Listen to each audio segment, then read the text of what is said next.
Bien, buenas tardes a todos y todas. Les damos la bienvenida una vez más a estos conversatorios de actualización en VIH. Tenemos el lujo hoy de presentar al doctor Diego Saluso y al licenciado Gastón de Vicich, quienes nos van a disertar sobre todo lo que necesitamos saber sobre la vacuna de VIH, en el marco de la Semana del VIH que organizamos desde la Dirección de VIH, ITS y Hepatitis Virales del Ministerio de Salud de la Provincia de Buenos Aires. El doctor Diego Saluso es médico especialista en enfermedades infecciosas, es subinvestigador del área de investigaciones clínicas en Fundación Huésped, es médico de planta de la División de Infectología del Sanatorio Güemes y es docente de microbiología y parasitología de la Facultad de Medicina de la UCE. Por otra parte, el licenciado Gastón Levifich es licenciado en Psicología, referente de participación comunitaria en Fundación Huésped y coordinador del área de desarrollo institucional de la Red Argentina de Jóvenes y Adolescentes Positivos. Así que bueno, es un lujo contar con su participación y desde ya les agradecemos mucho. Cuando quieran, si les parece, pueden compartir su pantalla y arrancamos la presentación. Ahí dejo de compartir la mía. Perfecto, ahí vamos con la nuestra. Muchas gracias, Lucas. Gracias por invitarnos a ser parte de este ciclo. A ver si puedo poner mi pantalla grande. Ahí está. Bueno, gracias por la presentación. Efectivamente, el tema que vamos a tratar hoy es el de la vacuna preventiva de VIH. Antes de dar comienzo a eso, quizás, bueno, presentarnos como organización, si bien ya no hay demasiada intro para hacerle a la fundación. Sí, quizás mencionar que desde ya el año 1989 y esta semana justamente cumplimos 32 años, trabajamos en tres frentes que son el de ciencia, prevención y derechos, y es dentro de este contexto en el cual vamos a hablar hoy un poco más en lo que tiene que ver con ciencia. Y para arrancar siempre nos gusta reforzar un poco la pregunta de, bueno, ¿por qué siquiera necesitamos una vacuna para el VIH, ¿no? Ahí es donde a nivel mundial inicialmente no dejamos de contemplar la cantidad de personas que aún viven con VIH, tanto como las personas que año tras año y todos los días adquieren la infección. En lo que refiere a Argentina, unas 5.000 personas adquiriéndole el virus de VIH en los últimos años y unas 136.000 personas viviendo con él. Después, en lo que hace a dónde estamos hoy, Diego nos va a contar un poco en qué marco se insertaría la existencia de una vacuna contra el VIH, ¿no? Bueno, aprovecho para agradecer la invitación, ya que me toca hablar ahora. Y bueno, como decía Gastón, ¿no? ¿En qué contexto se mete la vacuna dentro de lo que ya contamos, digamos, con las herramientas que ya tenemos hoy por hoy para el tema de prevención de VIH y de otras infecciones de transmisión sexual? Y acá surge un poco este concepto que tiene que ver con la prevención combinada, ¿sí? Que es precisamente una combinación de estrategias o de intervenciones que se adecúan a la realidad de cada persona y en cada momento, ¿sí? No pensar que una misma intervención puede ser igualmente eficaz o beneficiosa o que se pueda aplicar para todas las personas. Y ahí es donde entra en juego esta nueva estrategia de prevención que vamos a hablar un poquito más adelante. Entonces, bueno, en la próxima diapositiva podemos ver un poco cuáles son estas estrategias de prevención diferentes que tenemos y en qué niveles actúan. Y bueno, tenemos algunas estrategias que actúan a nivel comportamental, como puede ser la recomendación del uso del preservativo, que va a ser eficaz para la prevención no solo de VIH, sino también de otras infecciones de transmisión sexual. A su vez, el testeo temprano de VIH y de las ITS por múltiples razones. Una de las barreras que todavía hoy por hoy tenemos es que tiene que ver con el tema de la detección temprana de la infección. En Argentina todavía sigue ocurriendo que los diagnósticos de VIH son tardíos en algunos casos y tiene que ver con quizás la dificultad de acceso al testeo. Y el tratamiento de otras ITS también va a disminuir la transmisión del VIH. También, bueno, estrategias de reducción de daño. Este concepto que ya lleva un tiempo con nosotros que tiene que ver con que las personas que tienen buena adherencia al tratamiento y que logran mantener una carga viral indetectable no transmiten el virus por vía sexual, ¿sí? Así que eso funciona también como una estrategia de prevención secundaria y no únicamente como un beneficio individual para la persona que tiene VIH y toma el tratamiento y que va a poder vivir una vida plena y sin complicaciones. En otros contextos, quizás la circuncisión masculina toma un rol también como estrategia de prevención, obviamente consejería, interrupción de la transmisión vertical a través de múltiples estrategias que podemos hacer con las personas embarazadas con VIH para evitar la transmisión materno-fetal. Tenemos en la otra punta, ¿no?, cuestiones estructurales que tienen que ver con cuestiones educativas, como la implementación de ESI, hablar un poco de lo que es derechos, la descriminalización de la transmisión, la accesibilidad a los medicamentos, que esa también es una barrera, a pesar de tener, digamos, medicamentos gratuitos que están disponibles, que no hay faltantes, a veces las personas quizás no acceden por otras razones. Que tiene que ver con otras cuestiones que hay que tratar, reducir el estigma y la discriminación, trabajar a nivel de legislación y derechos. Y en el medio tenemos las estrategias biomédicas que tienen que ver, por un lado, con lo principal que va a ser el acceso al tratamiento antirretroviral por este doble beneficio que hablamos antes, ¿no? El beneficio individual para la persona que tiene la infección y que se va a ver beneficiada con el tratamiento y además la reducción de la transmisión que eso va a llevar hacia otras personas.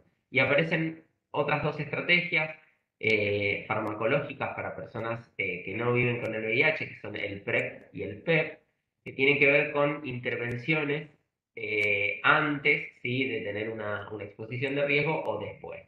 En el caso del PEP o profilaxis post-exposición, implica el acceso a medicación luego de haber sido, que la persona haya estado expuesta a una situación de potencial riesgo de transmisión.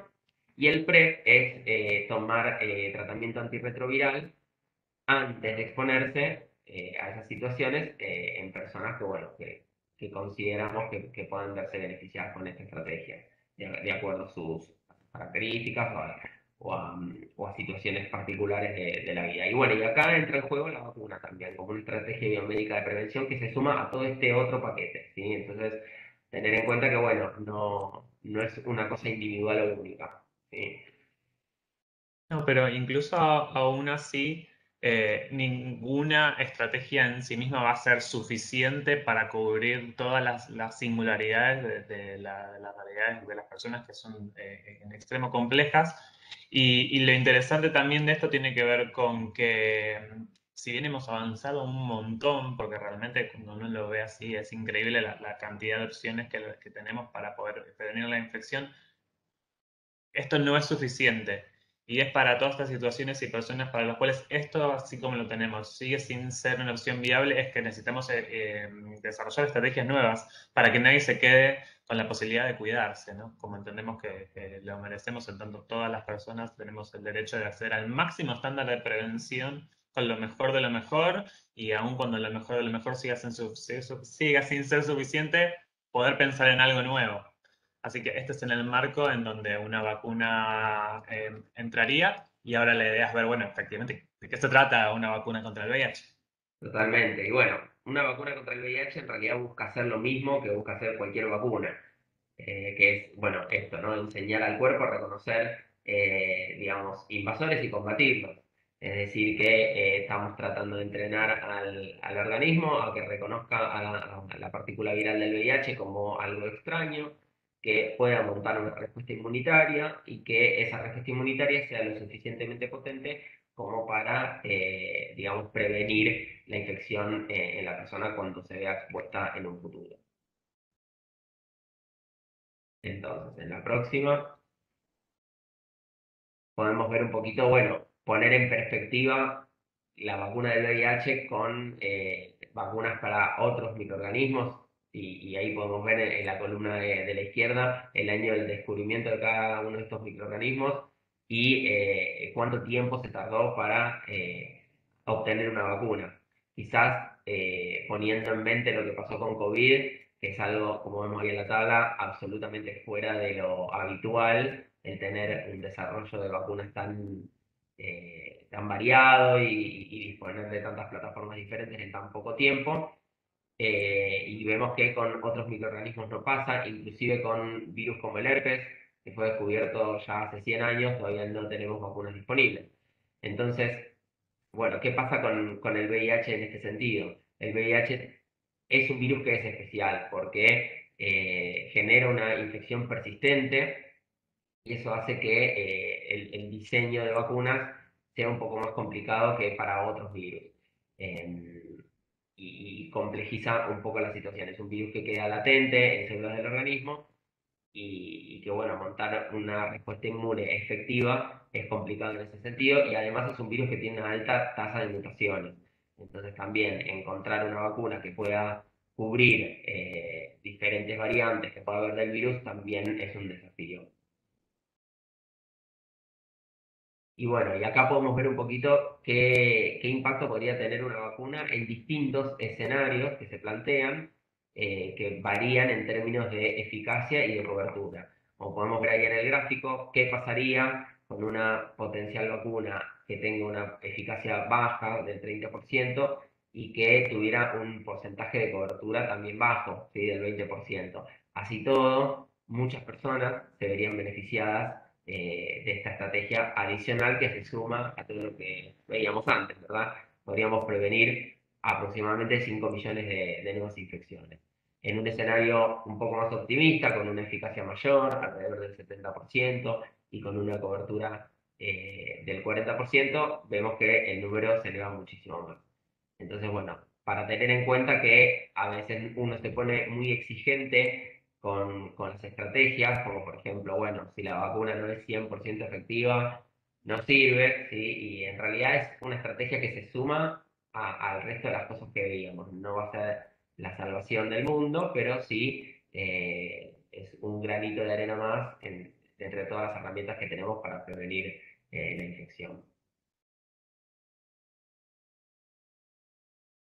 Y bueno, por un lado implica retos, como ya vimos antes, retos desde el diseño de la vacuna en sí misma, y tenemos que pensar también qué beneficios podríamos obtener las personas de esta nueva estrategia. Y estos beneficios los vamos a poder evaluar en términos de individualidad de cada persona, pero también en términos colectivos. Entonces, una situación en donde uno podría ser muy exigente, podríamos decir, bueno, una vacuna para HIV sumamente efectiva podría prevenir directamente la infección, es decir, generar una respuesta inmune tan buena que la persona cuando se exponga al virus realmente no lo adquiera. Esa podría ser una situación. Otra situación también podría ser que esa respuesta inmune lo que haga es no evitar la infección en algunos casos, pero sí quizás enlentecer, ¿sí? El avance, hacer que los CD4, que son las células que prefiere el VIH atacar y que van bajando con el correr de los años, no lo hagan en un término tan acelerado, que quizás no sea necesario tratar con tratamiento antirretroviral a las personas enseguida, como lo hacemos hoy por hoy, que enseguida que diagnosticamos iniciamos el tratamiento porque eso demostró un beneficio. Entonces, bueno, vemos que hay como una cuestión de distintos grados que tiene que ver con esto. Y los beneficios colectivos va a tener que ver con, bueno, crear esta inmunidad colectiva que tanto se habla cuando hablamos de vacunas en general y que lo podemos ver más claramente en la próxima diapositiva. Cuando nosotros vacunamos a personas, lo que hacemos es tender a transformar a esas personas en no susceptibles a la infección. ¿Sí? Entonces, cuando tenemos menos personas susceptibles, indefectiblemente el virus deja de circular. Y a eso lo sumamos a la otra estrategia tan importante que nombramos antes, que es favorecer el acceso al tratamiento antirretroviral a las personas que ya tienen la infección, y vimos que de esa forma podemos disminuir la transmisión de otras personas, es como el combo perfecto, ¿verdad? Entonces, bueno, pensándolo de estos dos lados, el beneficio individual que pueda tener cada uno y el beneficio colectivo en relación a esto, a disminuir el número de susceptibles. Y bueno, poniéndonos un poco en contexto, cómo funciona en general una investigación clínica, y esto aplica para vacunas y también aplica para medicamentos en general, que en mayor o menor medida tienen que cumplir con todas estas fases. Lo que nosotros vemos normalmente en la tele de tal estudio que salió y se está haciendo en tal lado, qué sé yo, corresponde a la fase clínica que tiene que ver con los ensayos en seres humanos. Pero antes de la fase clínica hay un montón de investigación previa y todo surge a partir de una idea, ¿verdad? Primero de un problema que uno quiere abordar y de una idea que en este caso va a ser el surgimiento de una nueva molécula o una nueva plataforma, y en este caso una plataforma de vacuna para VIH. Una vez que esa idea prospera, se van a generar investigaciones sobre animales que tienen que ver con la detección de toxicidades para que la fase clínica se haga de forma más segura. Y una vez que todas estas pruebas, digamos, se suceden con éxito, inicia la fase clínica y esta fase clínica, podemos ver en la próxima diapo, que está dividida en distintas etapas, ¿sí? Y estas etapas implican un poco, por un lado, la cantidad de participantes. Por ejemplo, en la fase 1 hay un grupo pequeño de participantes, y lo que se hace también es evaluar seguridad en humanos. Va a ser la primera fase de prueba en seres humanos, luego de la fase animal, ya con esos datos. Y bueno, lo que queremos ver precisamente es que el producto se tolere bien. Y ya en la fase 2 hay una mayor cantidad de personas que participan, pero no dejan de ser estudios relativamente chicos. Y en muchos casos lo que se trata de hacer es ver, bueno, ahora un poquito más de la efectividad, ver respuestas inmunitarias, también buscar cuál podría ser el mejor esquema de vacunación, cuáles podrían ser las mejores dosis. Y con esos datos de la fase 2 se pasa a la fase 3, que es la fase, digamos, donde se va a probar el producto en miles de personas y con mayor representatividad, porque en general las fases 2 están restringidas a pocos centros de investigación en pocos lugares del mundo. En cambio, la fase 3 ya es multicéntrica en muchos lados, con muchos participantes, y eso da un poco más de representatividad y posibilidad de extrapolar los datos que se generen en la fase 3 a mayor cantidad de población. Sí, lo importante de esto también tiene que ver con un desafío particular que tiene una vacuna para el VIH y que es el de brindar una cobertura global, ¿no? Pensando que no es el mismo subtipo de VIH que tenemos acá, quizás en la sociedad occidental, de lo que pasa en el sudeste asiático, quizás, o en el África subsahariana, así como tampoco estas poblaciones a lo largo de las distintas regiones no tenemos las mismas los mismos comportamientos ni la misma calidad de situaciones de exposición, porque no es lo mismo el riesgo de transmisión a través de relaciones vaginales que anales, y la idea sería que una vacuna pudiera brindar cobertura frente a todos este tipo de situaciones.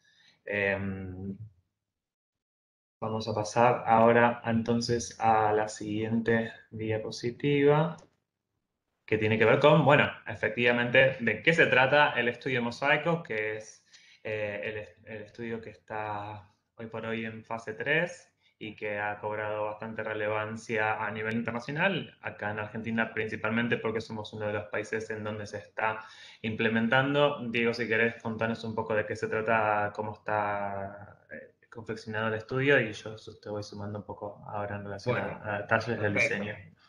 Bárbaro. El objetivo tiene que ver con esto que dice acá, ¿no? Evaluar la seguridad, pero ya también la eficacia, porque es una fase 3, así que apunta a ver qué efectividad tienen dos vacunas contra el VIH que se van a dar en forma secuencial. Más adelante vamos a ver cómo es el plan y el diseño de vacunación del protocolo, y que tiene que ver con estas dos vacunas. Una que se llama AD26-MOS4 y la mosaico bivalente GP140 del clado C.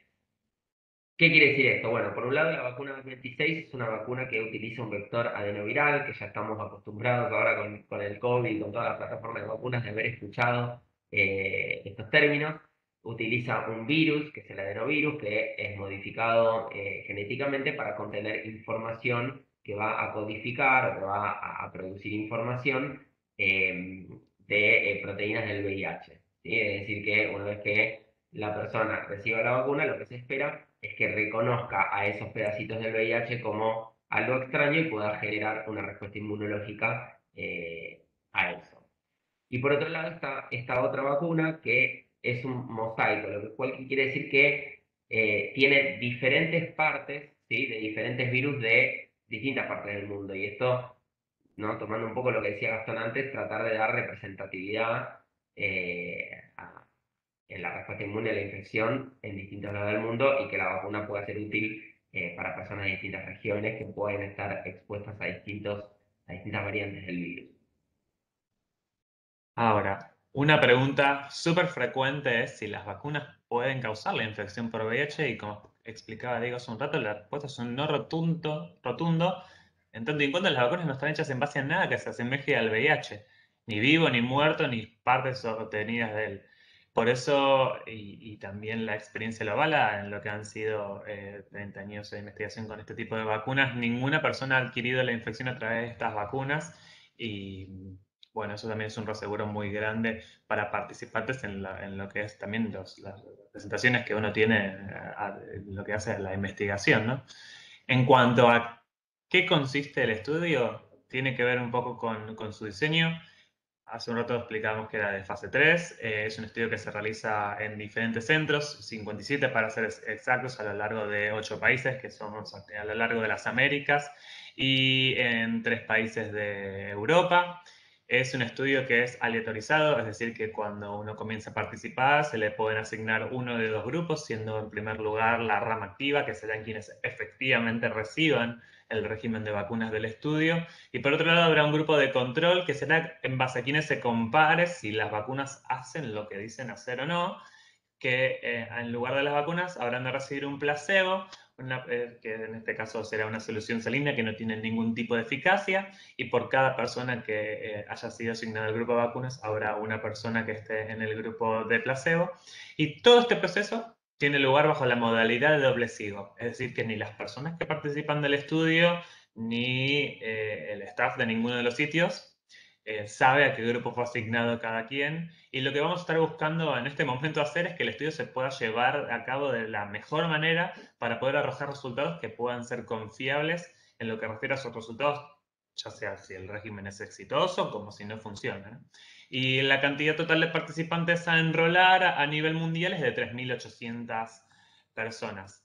En lo que hace a fundamentos del estudio, bueno, quizás si querés esto y lo cuento yo, las vacunas tienen lugar en 4 momentos de un año. Si bien el estudio dura, como vamos a ver más adelante, 2 años y medio, bastante tiempo más. Y son un total de 6 vacunas repartidas en estos 4 momentos, que serán al mes 0, 3, 6 y 12, en donde las primeras 2 aplicaciones tienen que ver con la primera vacuna, nada más, y en las segundas 2 se agregan este coadyuvante del mosaico.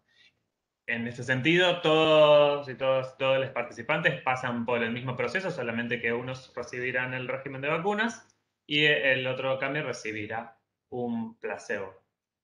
Ahora, todo este régimen, y entendemos a qué le llamamos el régimen y qué es lo que se investiga, serán estas 6 vacunas de mosaico y el adenovirus en 4 momentos de un año ha mostrado una eficacia del 67% a partir de la tercera dosis, que es desde el mes 7 en adelante.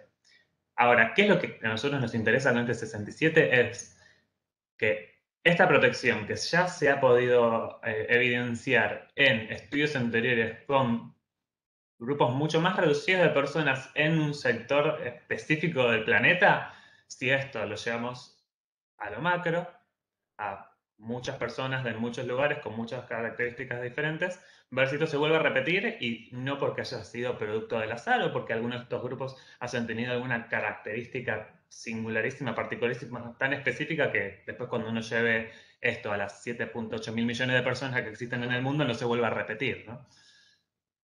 No sé si querés sumar algo sobre este punto de Diego y si no vamos a lo que es el seguimiento. No, bueno, retomando un poco esto que vos decís, cuando los participantes iniciaban el seguimiento de Mosaico, uno les tiene que aclarar que, bueno, precisamente es un estudio de investigación que quiere evaluar la eficacia de este régimen de vacuna. O sea, que no le podemos asegurar a la persona que va a estar protegida. Digamos, después se verá con los resultados realmente si se correlaciona lo que se vio en fases previas y este porcentaje de efectividad con la fase 3 que tiene muchos más participantes. Si querés comentar esta voz y yo después hago los Dale. Bueno, criterios. y entonces, bueno, vemos un poco qué comprende este estudio. Por un lado, como decía Gastón antes, tenemos una fase, digamos, de vacunación que dura 12 meses. Previo a la vacunación hay un screening que implica un poco, bueno, ver si el participante cumple con los criterios necesarios para ingresar al estudio. Y luego de que eso se determina, ingresa, se realiza el plan de vacunación de aplicación de estas 6 vacunas en 4 aplicaciones diferentes y luego se hace un periodo de observación de 18 meses, lo que da un total de 2,5 años de duración. Y en este periodo de observación, bueno, precisamente queremos ver distintas cosas. Por un lado, se van a realizar estudios para ver la respuesta inmunitaria, ¿sí? que van a tener cada participante. Recuerden que habíamos dicho que es un estudio con placebo y doble ciego, es decir, que esos estudios se van a hacer a todos. Y bueno, posteriormente cuando se haga el análisis al final, ahí se verá qué diferencias hay entre las ramas. Y obviamente también lo que hay que hacer es detectar si hay casos nuevos de VIH en la cohorte que está enrolada de pacientes.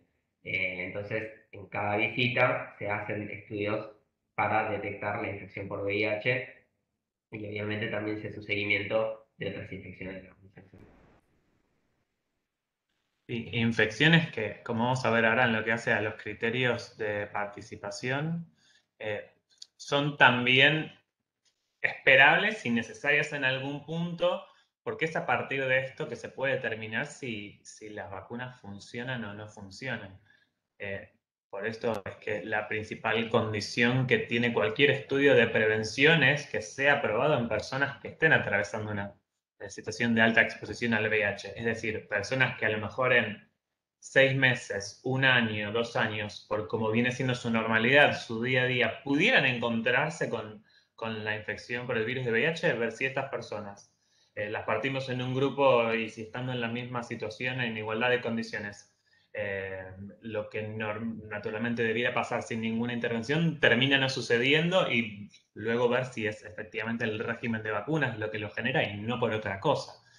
En esto, entonces, para participar de este estudio en particular, los requisitos eran, bueno, ser mayor de edad, pero no superar los 60 años, claramente no vivir con VIH, porque siempre que hablamos de una vacuna estamos hablando de evitar la infección y no erradicarla del organismo, no curarla. Bueno, los estudios buscan personas que estén en situación de alta exposición. En este contexto serán, perdón, en los países en los que lo estamos evaluando serán, por la cuestión de poblaciones de alta prevalencia, hombres cisgénero y personas transgénero que tengan relaciones con otros hombres cisgénero o personas trans o personas género no fluido no binario, pero que tengan sexo anal receptivo, anal vaginal. Después, cuando se evalúan este tipo de estudios en otros contextos, como por ejemplo el África subsahariana, en donde las poblaciones de alta prevalencia son mujeres cisgéneros jóvenes, entre 18 y 35 años, se evalúan esas poblaciones y no quizás en estas. Lo que sí se necesita sí o sí es que sean poblaciones de personas, perdón, en las que estén en situaciones de alta exposición, que no tiene que ver directamente con sus identidades, sino con las prácticas luego que esas personas tengan. Entendiendo que hay personas que pertenecen a estos grupos que no están en una situación de alta exposición.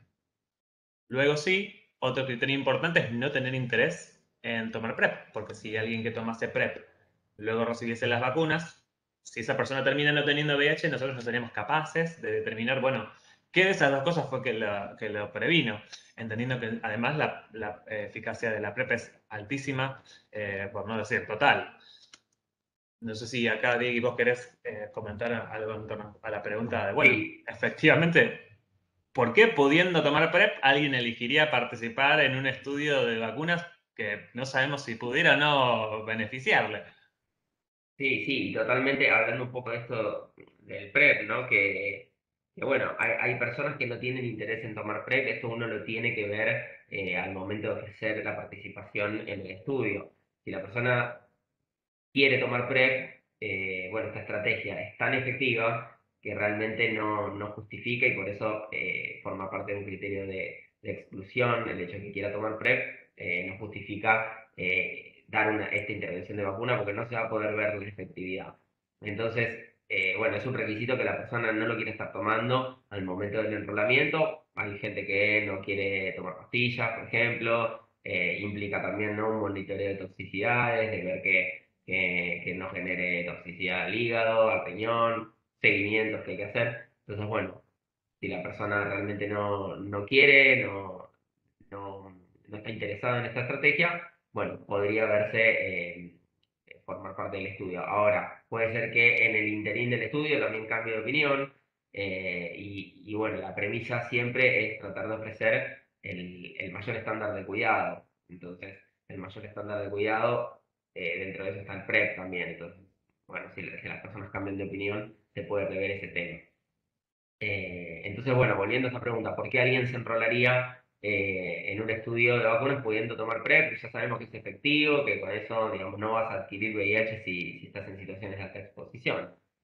¿Qué pasa con esto? No sé si ahí, Gastón, quizás querés Sí, no solamente desarrollarlo sumar un poco. quizás a esto que decías, ¿no? En torno a la motivación, porque por un lado quizás hay personas que ya han probado la profilaxis y la han descartado por quizás no poder ajustarse o la profilaxis ajustarse a sus propias necesidades y están explorando quizás otras opciones y ahí un estudio de investigación pudiera llegar a ofrecerles una alternativa más.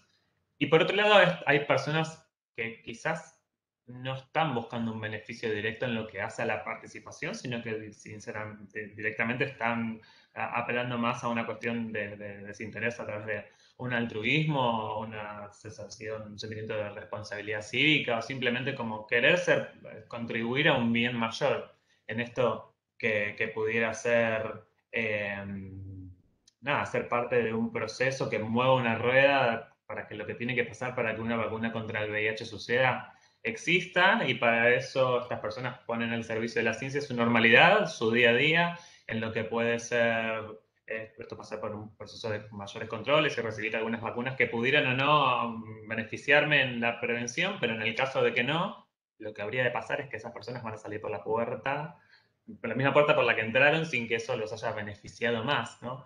Y eso es algo que las personas lo tienen que tener muy en claro y lo tienen en claro. Y ahí es donde también PrEP y un estudio como el de vacunas apuntan a un punto diferente, porque quien quiera PrEP, uno tratará de acompañarlo desde ya a que pueda acceder a ello y entendemos que esto constituye una convocatoria diferente que apunta a un público diferente. De ahí es que, ¿por qué de nuevo alguien participaría en un estudio de investigación? En este caso, inicialmente participar en un estudio porque era no traerte un beneficio directo y concreto a corto plazo en cuanto a prevención, porque entendemos que por una situación básica de incertidumbre y no saber si las vacunas van a funcionar o no, si uno las va siquiera a recibir. Eh, lo que uno sí puede garantizar es esto, un mayor estándar de atención en salud, en lo que pueden ser mayores controles médicos, también estar en contacto con una institución que trabaje en salud sexual y a partir de la cual se pueda acceder a asesoramiento constante en materia de salud sexual, COVID, también en promoción de derechos y también el propio sentimiento no sé, de orgullo de estar contribuyendo a algo que pudiera marcar una diferencia a las próximas generaciones, ¿no? No sé si quieres contar vos en cuanto a riesgos, qué es lo que pudiera llegar a pasar. Claro, bueno, en cuanto a riesgos, obviamente, por un lado tenemos riesgos que son los conocidos hasta ahora, que van a ser las reacciones adversas que fueron reportadas en estudios previos y que son reacciones adversas leves, no hay eventos adversos graves, pero bueno, como siempre, los estudios de fase 3 son estudios que implican mayor población, en la cual pudieran aparecer eventos adversos que no hayan surgido en estudios previos, y esto uno lo aclara a los participantes. Lo que le podemos decir, la evidencia que tenemos hasta ahora, es que los eventos adversos que surgieron no son preocupantes.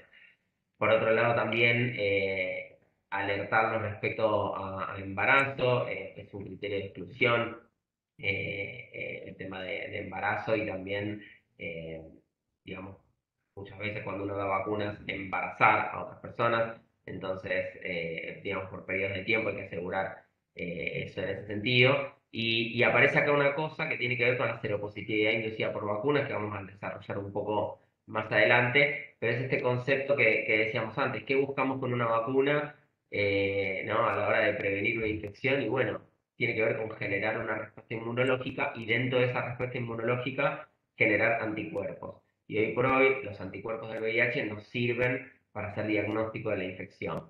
Entonces ahí, que creo que lo vemos un poquito ahí más adelante, es un poco, ¿no? Como un interjuego, un cruce entre lo que va a ser diagnóstico, ¿sí? Y lo que puede llegar a ser un anticuerpo que se generó por la vacuna y que no significa que la persona tenga el diagnóstico de VIH, ¿verdad? Entonces esto abre como un juego de discusión también y es algo que hay que dejar claro y que puede que pase como puede que no pase. Si no, no todas las personas que reciban el componente activo pueden tener esta seropositividad inducida por vacunas, pero es algo que hay que aclarar que puede pasar. Sí, y que es un poco lo que también implica empezar a hablar un mundo en el cual exista una vacuna contra el VIH, ¿no? Porque antes eh, decíamos que el objetivo de una vacuna es efectivamente generar anticuerpos. Y hasta ahora las únicas personas que tenemos anticuerpos somos las que vivimos con el virus, ¿no? Pero ahí es donde también conceptos como el de la seropositividad van a empezar a cambiar en la medida que históricamente seropositiva significaba una persona que vive con VIH. Ahora vamos a ver que va a haber personas que sean seropositivas, es decir, que tengan anticuerpos, pero no por estar infectadas, sino por estar inmunizadas. Así que no sé si querés comentar vos, Diego, un poco más al respecto de esto antes de avanzar. Bueno, efectivamente, Bueno, cómo se traduce esto en la práctica, que va a traer claro, un montón de porque esto cambios. abre distintos desafíos, como decíamos ahora, ¿no? Un poco el significado de la seropositividad y un poco también el cómo vamos a diagnosticar el VIH, porque hoy por hoy, bueno, precisamente lo diagnosticamos inicialmente con detección de anticuerpos y recién utilizamos otros métodos que implican ya la búsqueda puntual del virus, como la realización de la carga viral en personas que dan anticuerpos positivos. Entonces, esto hace un poco rever este algoritmo diagnóstico si tenemos personas que ya están vacunadas. Entonces, por eso que también las personas que están enroladas y que están participando en este estudio deben hacer seguimiento en el centro de investigación y no deben realizarse pruebas de VIH por fuera del centro porque terminan dando confusión. Una prueba viene positiva, no se va a saber interpretar si fue porque quizás recibió componente activo, porque recordemos que el participante eso no lo sabe y el personal del centro tampoco, o porque si realmente adquirió la infección por VIH. Entonces, en el centro se hacen estudios moleculares para directamente discernir esta situación. Sí, y aún más, ese tipo de test, los test de anticuerpos, el test rápido, la forma más común y sencilla que tenemos de diagnosticar el virus por VIH, ya en caso de existir una vacuna contra el virus, empezarían a quedar obsoletos, en tanto que ya no serían capaces de determinar quién tiene o no tiene VIH, en cuanto que los anticuerpos no van a ser suficientes para poder diferenciar esto. Ahora, esto tradicionalmente se hizo así porque nunca hubo un motivo para que no se hiciera. Ahora vamos a ver que la propia necesidad va a generar que tengamos que buscar otras formas de poder determinar quién tiene y quién no tiene VIH, que ya no van a ser en base a anticuerpos, sino que serán a otro tipo de valores como la carga viral o demás. Pero ahí es donde también hasta y como vamos a ver ahora en un rato, hasta para las personas con VIH, esto va a empezar a significar un cambio en todo lo que entendemos bueno, a cómo entendemos al virus, a las personas que viven con él, a cómo vamos a determinar quién tiene y quién no tiene, y hasta qué va a pasar con el estigma y la discriminación, porque y quizás en este punto las vacunas no pueden generar la infección, pero a lo mejor pueden sí generar algo de estigma en esto de si alguien cree que por un resultado que no es tal, vos tenés VIH y eso pudiera llegar a tener aparejado alguna situación de discriminación o de trato diferente a partir del estigma, bueno, como son cosas para las cuales también entran dentro del combo de estar participando en un estudio de este calibre y que es algo que también uno comenta con la gente que participa. entendemos que es un proceso que tarde o temprano va a suceder y ahí uno lo que hace es invitar a las personas a si quieren ser parte de ese proceso en este momento, pero a la larga es el camino que tenemos y vamos a transitar. Puedo pasar la diapo para, bueno, hablar justamente del testeo de Hagan Más. Como decía Diego, los participantes deben abstenerse de testearse en un centro que no cuente con la tecnología, básicamente para poder darme un resultado a la sencilla pregunta de ¿tengo o no tengo VIH? Y ahí es donde, bueno, serán los centros que estén participando en el estudio que puedan ofrecer estas posibilidades. Sí, totalmente. En ese sentido, nada que agregar a eso. Ahora, bueno, para cerrar y para también abrir un poco el espacio de diálogo, la pregunta con la que nos gusta cerrar es, bueno, efectivamente ya hablamos de qué implica una vacuna, ya hablamos de qué intentaría hacer un estudio como es Mosaico, bueno, efectivamente de probarse la eficacia de una vacuna, ¿qué cambiaría en el mundo? En un principio, a mí siempre me gusta pensar en esto de que si ya estamos hablando de la gente, de todo un movimiento que dice que si vos tenés VIH, pero estás indetectable, es decir, que a través de adherir correctamente a un tratamiento antirretroviral uno puede llevar sus niveles de carga viral a una cantidad tan insignificativa, insignificante, que no va a poder generar una transmisión en otra persona.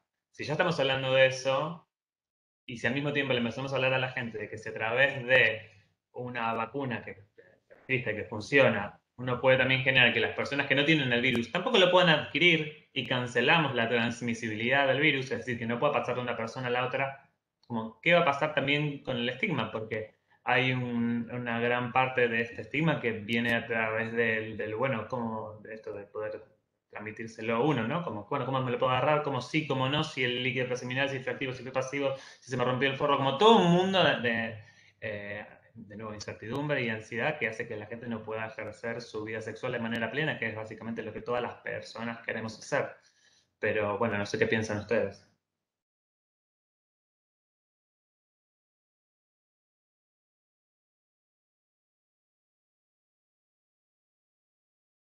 Bueno, excelente la presentación, la verdad que es muy clara, muy completa. Me gustaría remarcar por ahí un poco lo que decían al principio del marco en el que se instala esta nueva vacuna para el VIH, ¿sí? Que si bien supone un paso fundamental en el avance hacia la eliminación de la pandemia, no tenemos que olvidarnos de nuestra responsabilidad institucional, eh, de garantizar el acceso tanto al testeo como a la profilaxis y al tratamiento. ¿Sí? Así que nada, me parece importantísimo que lo remarquen. Me gustaría preguntarles, por ahí sabiendo que hay personal médico y no médico participando acá del conversatorio, ¿qué tiene de distinta esta vacuna al resto? Porque como bien decían, hace ya más de 20 años que se viene investigando, ¿sí? Y hay varios estudios como el VAC-003, 004, el STEP, el FANBILI, que mostraron en mayor o menor medida inducciones de respuestas celulares y humorales, pero no mostraban eficacia a largo plazo. ¿Sí? Entonces, por ahí contar un poco qué es lo que tiene de distinta esta vacuna que hace que estemos todos hablando del mosaico.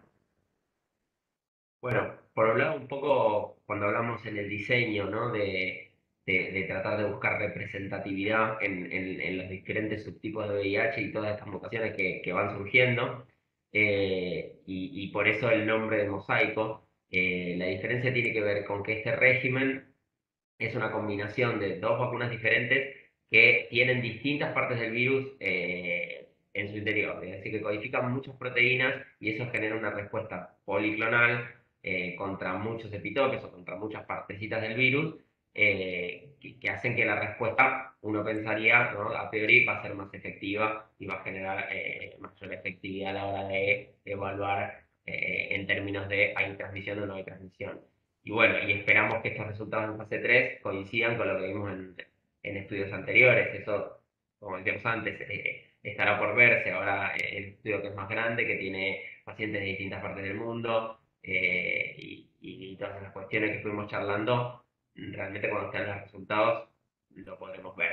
Pero la clave con esto es que hay una combinación en el régimen, y eso uno esperaría que genere una respuesta mejor y más variada. Perfecto. Bien, después por ahí con respecto al diseño del estudio, como bien explicaban ustedes, cómo va a ser el esquema de vacunación, les quería consultar si tienen algún criterio para hablar de población de intención de tratar en el caso de que algún participante no concurra a aplicarse alguna de las vacunas, o si directamente los van a excluir del análisis si no completan el esquema de vacunación que tiene diseñado, tiene planteado el estudio. Dentro del estudio está planteado el análisis por intención de tratar también, si a pacientes que hayan recibido al menos una dosis, se los va a considerar para el análisis. Que va a tener los dos tipos de análisis, para el que completó el tratamiento y finalizó el estudio, como para el que omitió alguna dosis también. Bien. Y ahora hace poquito estábamos en un conversatorio con la doctora María José Rolón sobre tratamiento antirretroviral durante la gestación. Y bueno, hablábamos un poco de cómo por proteger de alguna forma a las personas gestantes se las excluía de las investigaciones y eso generaba un retraso en la aparición de información para poder, digamos, tratar a las personas gestantes sin ir más lejos, es lo que nos pasaba hasta hace poco con el dolutegravir, que era la mejor opción de tratamiento que teníamos y teníamos que excluir a las personas con capacidad de gestación. Entonces por ahí planteaba un enfoque muy interesante de no proteger a las personas gestantes de la investigación, sino protegerlas a través de la investigación, incluyendo. Entonces la pregunta por ahí un poco va por ese lado. ¿Está pensado en alguna instancia posterior incluir a personas gestantes o con capacidad de gestación sin solicitar, por ejemplo, como veía en el diseño del estudio, el test de embarazo previo? Hasta donde tengo entendido yo, no con este estudio. Seguramente a medida que se genere más información, digamos, uno considera siempre a la población gestante como una población vulnerable, ¿no? Siempre con estos productos de investigación que donde todavía no hay tanta evidencia, precisamente, bueno, se quiere proteger la seguridad y, bueno, evitar poner en riesgo tanto a la persona como al producto de la gestación.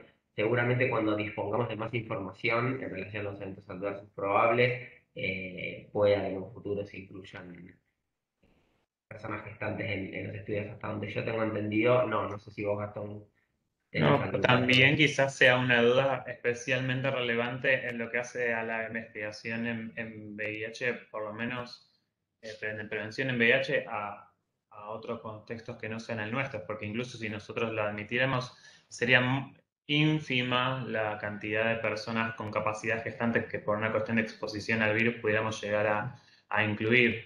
Pero quizás en contextos donde sí se apunte específicamente por ejemplo, mujeres y géneros jóvenes, como en el caso de los estudios que se hacen en África subsahariana, ahí sí sería una intervención súper pertinente, entendiendo que también son las complicaciones de la integración de la ética en la investigación, ¿no?